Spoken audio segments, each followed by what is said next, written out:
What's going on, everyone? My name is Derrick. Welcome to my channel, Superbike Life, or ESBKLife for short. And welcome to my wrecked bike rebuild video series sponsored by Bellissimoto, where I take a 2012 MV Agusta F4RR Corsa Corta, the bike right here behind me, that's been down several times, unfortunately, and we rebuild it to one badass street bike with the help of Bellissimoto and some of my other sponsors and supporters. Today is the fifth episode, I think it is. Yeah, I'm pretty sure it's the fifth episode. I still don't know how many episodes there are going to be until we're done, I guess. I'll just continue working on the bike until I either run out of money, support, or who knows, I don't know. But anyway, today we are doing some kind of fun stuff. My air filter is in, along with the boot that seals the air filter housing to the throttle bodies. That is in. I also ordered the brake toe piece because that was broken off. I ordered that from the dealer. That has come in, so we're going to install all of those. I had my rear subframe powder coated recently, so that is in, and we're going to install that. And we're also going to do some in-house powder coating right here today. And my goal is to get to all of that today. I don't know if I will. I may have to split this up, and part of it will be in part 6. Who knows? But we're going to try to get to as many of those items as possible today. So stay tuned.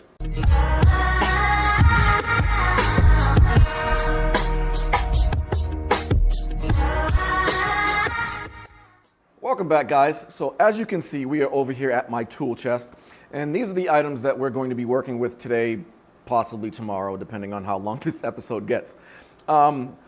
First off, I got my stock parts. This is a stock OEM air filter here, nothing particularly special. And then if you remember, on the brake side, we broke the toe tip off, so I had to order that from the dealer. Then we have the left side, the gear selector side, that we are going to powder coat. Actually going to powder coat all 3 of these parts. And the side stand here, as well as my newly powder coated rear subframe. So we're going to be working with all of these items. All of my stock OEM parts I get from Phoenix MV Agusta. They're also known as Reparto Veloz. They are a factory dealer of MV Agusta, Aprilia, and Zero brand motorcycles. They primarily do work on European bikes, but you can bring them pretty much anything. I've seen H2s and Ducatis in there, and they also make custom parts for Ducatis. So if you're in the area, look them up, Phoenix MV Agusta. Give Jason and Rich a call. Tell them Derrick sent you. They'll take care of you. Fantastic, fantastic guys, all right? Now, some of you might be wondering why I use a stock air filter. Well, if you remember our first and second videos of this series, I showed you the inside of the air box and the air intake funnels, and there was some fine dust and dirt in there. Again, I live in the desert. We have lots of blowing dust and dust storms. We call them haboobs out here. But that dust, as it blows across the ground, it bangs into houses and buildings and rocks and things of that nature, and it becomes super fine. So fine, in fact, that if you have a K&N or a BMC or some other type of performance air filter, that fine dust goes right through the filter and gets into your airbox and potentially into your combustion chamber. Those performance air filters work because the openings in this material is larger, so it can let more air in. So I choose to use the stock air filter. It's a little bit more restrictive.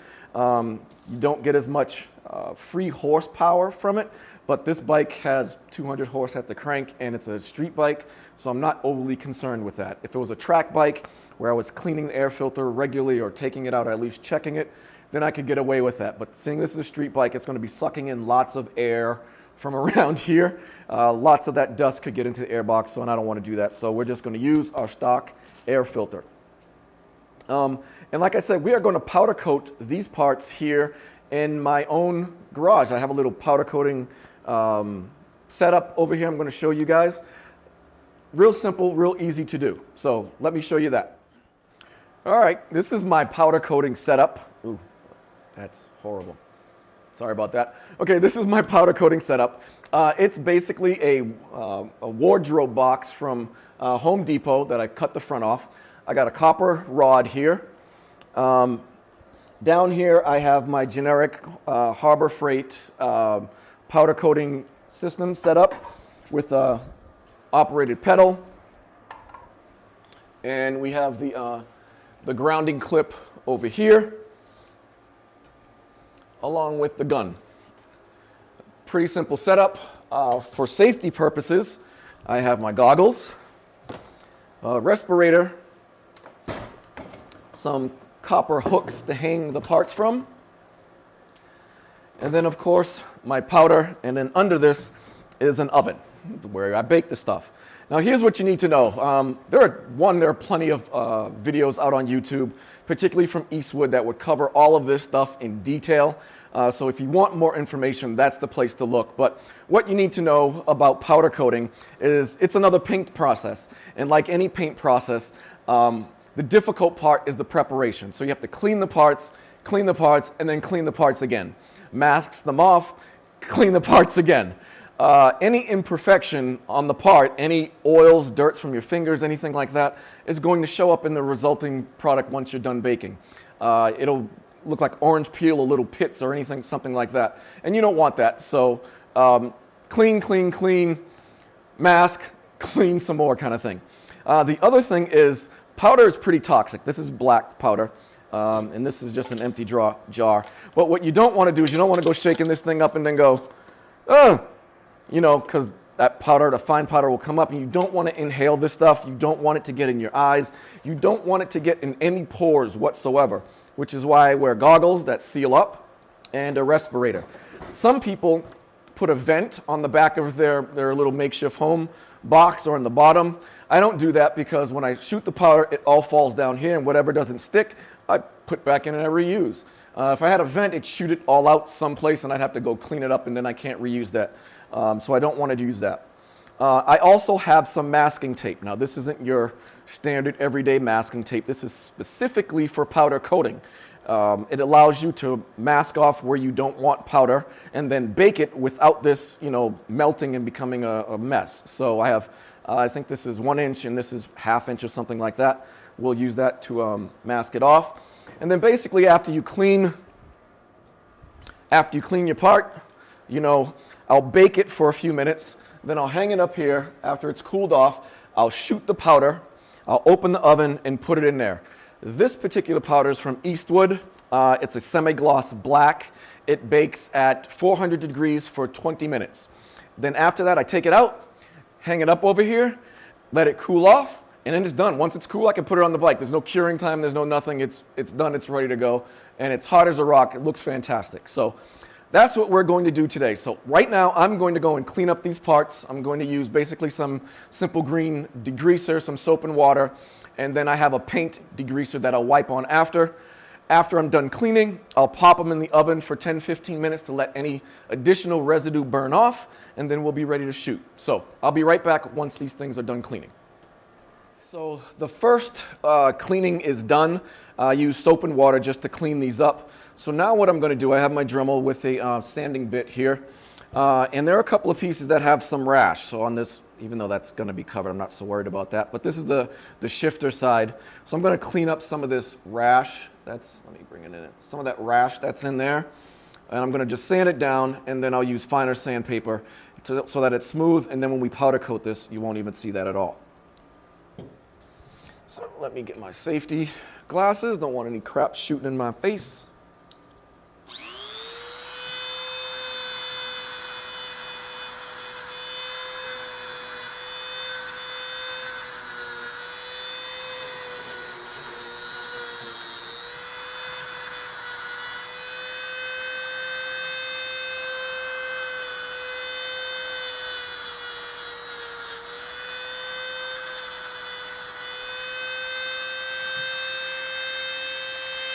That's okay. I'm not worried about that at all. Look here.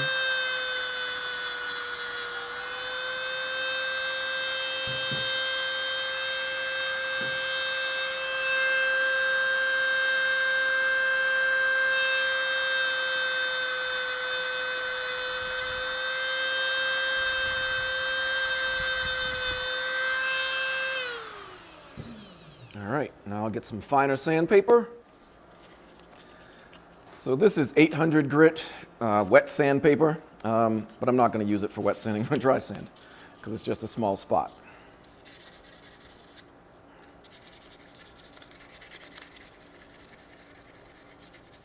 So now we're going to go back, clean some more. Then I'll do one more cleaning with just some soap and water and Simple Green, and then we'll dry them off. Then we'll hit them with this wax bug and tar remover with some nice gloves on, because again, once we do our final cleaning, we don't want to touch them with our hands because your fingers have little traces of oil in it, and you touch the part and then you bake it, and then that will ruin your powder coating.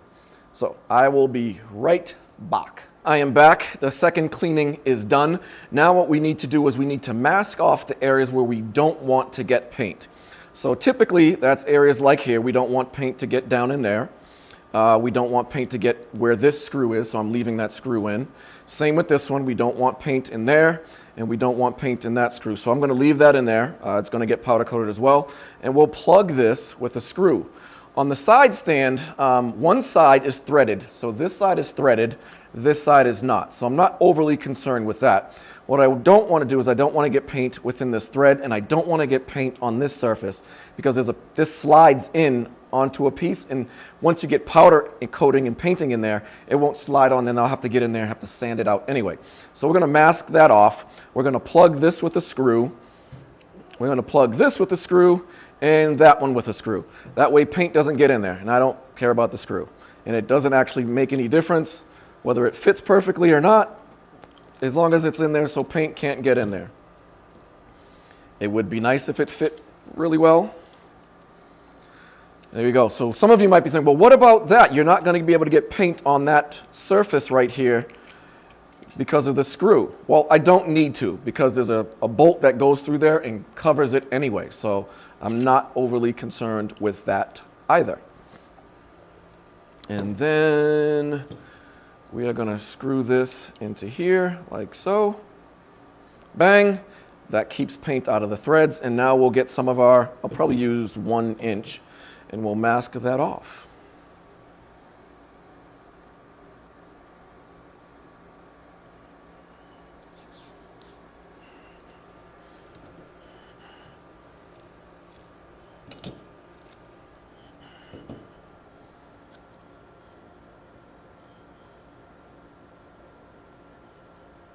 Just like that. All right, guys, so all the parts are masked off. You could see I got the mask in there. It's all trimmed off nice and clean. So now what we're going to do is, you can see I got my gloves on. So now what we're going to do is we're going to take our wax and tar remover, and we're just going to wipe them off. And then from then on, I'm not going to touch them with my hands at all. After that, we'll put the hooks on them.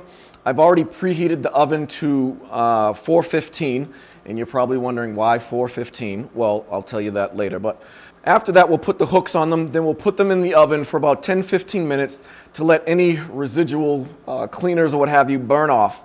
We'll take them out, we'll let them cool, and then we'll be ready to shoot with powder.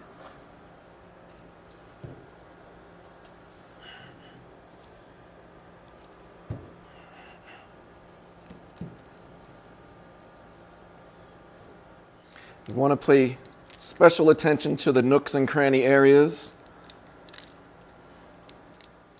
Okay, so now I'll grab my hooks here.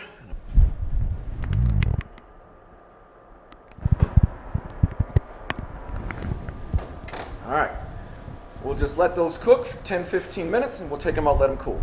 All right, guys, so the parts have had a chance to bake for 10-15 minutes. I took them out, and they're hanging right now, just cooling off. So while they're cooling off, let's throw the subframe on the bike.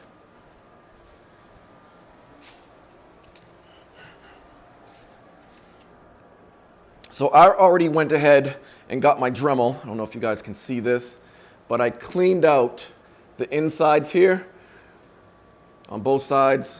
I cleaned out the insides because obviously with paint on them, it wouldn't slide on here properly.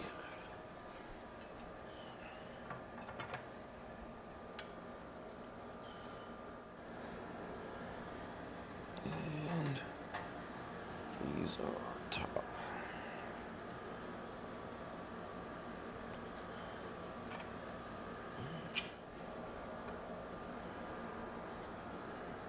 Okay.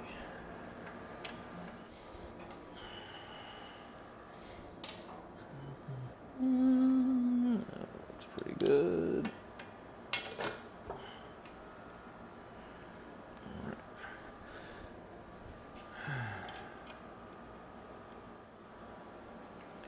All right, so our tail section is on. So we will wire this up a little bit later, run them all through the appropriate areas. I have to put the grommets all back in here as well. But right now, I think we're good for that. So let's go and check on our parts to see if they're cooled down enough and they're ready to shoot powder. Okay guys, so we are ready to shoot. I checked the parts, I've already hung them in there, and they are ready to shoot. Now a couple of things before we get started that I forgot to mention before.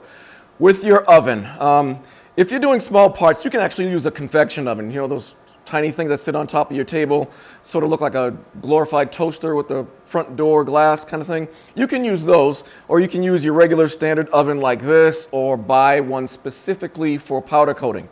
But whatever it is you do, if you buy a unit like this or the convectional one, once you bake powder coated parts in it, it's a wrap. That's it. You can never use it again for food. The powder releases a chemical as it melts, and it embeds itself into the sides of the metal inside your toaster or oven or whatever it is you're baking. So you don't want to put food in there afterwards. So I didn't mention that before, but don't do that. Don't go and use your mom's or your girlfriend's oven or something like that to powder coat your small parts, because you'll make everyone sick. We don't want any of that. The other thing is you need to check with your air gun manufacturer and set the pressure appropriately and put on a dryer at the end here. So I have an electronic gauge here, and this one from Harbor Freight works between 15 and 30 psi. I have mine set about 27, 28. So make sure you follow your manufacturer's recommendations there as well. Make sure your powder is all set and it's good. But we're ready to go. I'm going to put on my respirator and my goggles and start shooting some powder.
Damn, it's hot in here. Anyway, okay, so the parts are in the oven, and we don't start the timer until they've flashed or it's just started to melt. So you can do that a number of ways. One, you can actually watch them and see it when it starts to flash and then start the 20-minute timer. Or you can get yourself a heat gun and point it at the parts. And when those parts are 400 degrees, that's when you can start the timer. So I'm going to check these parts.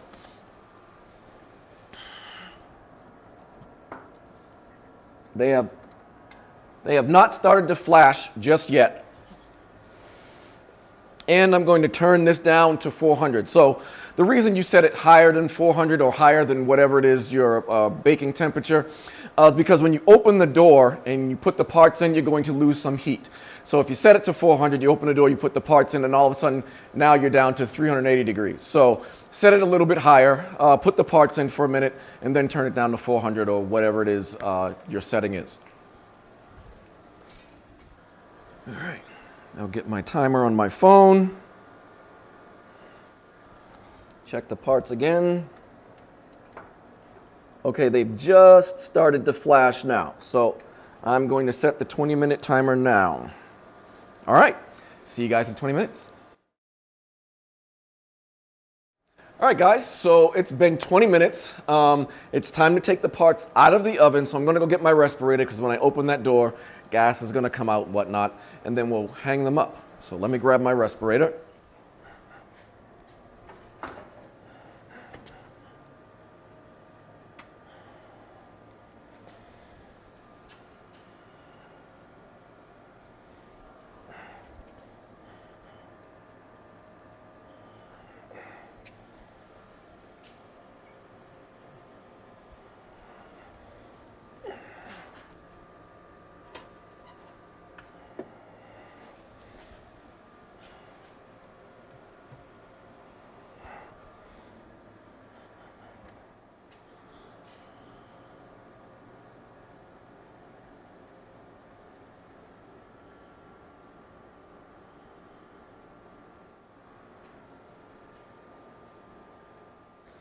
Damn, it's hot in here.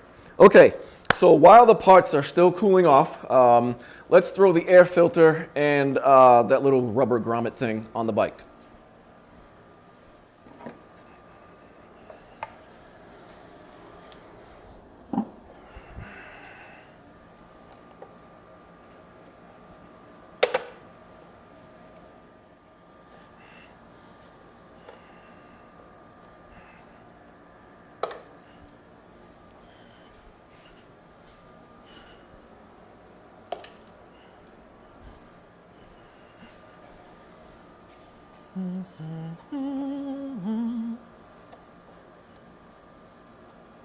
It's off.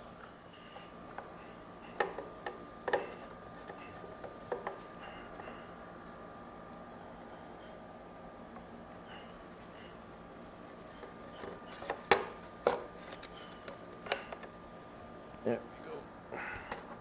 Off. Okay. This is the one that is no good. So pop that out. So again, you can see where this has got a hole in there. It's pinched off, whatever. No good.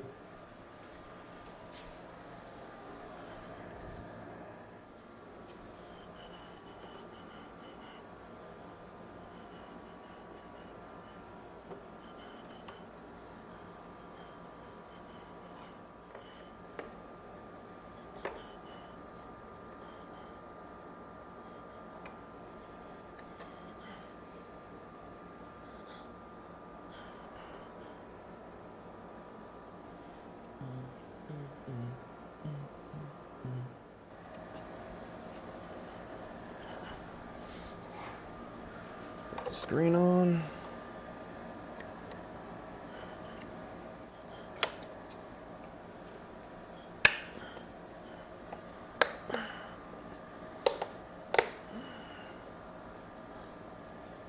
All right, I think we are done.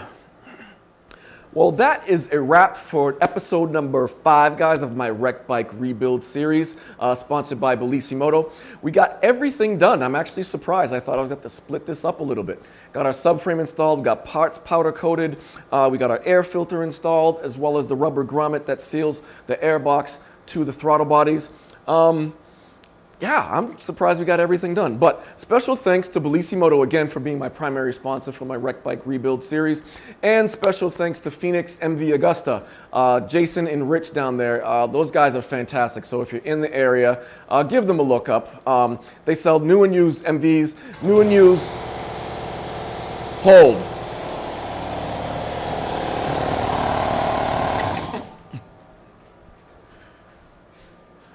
Sorry about that. They sell new and used MVs, new and used Aprilias, and Zero motorcycles. They got stuff for you Ducatis. They can do performance tunings. They can do a bunch of stuff. Those guys are fantastic. So give them a look up, Phoenix MV Augusta. But let's wrap this up. I'm Derrick. This is Euro Superbike Life. You guys know the drill. Like, comment, subscribe, or smash it if you want. But until part 6, take care, guys.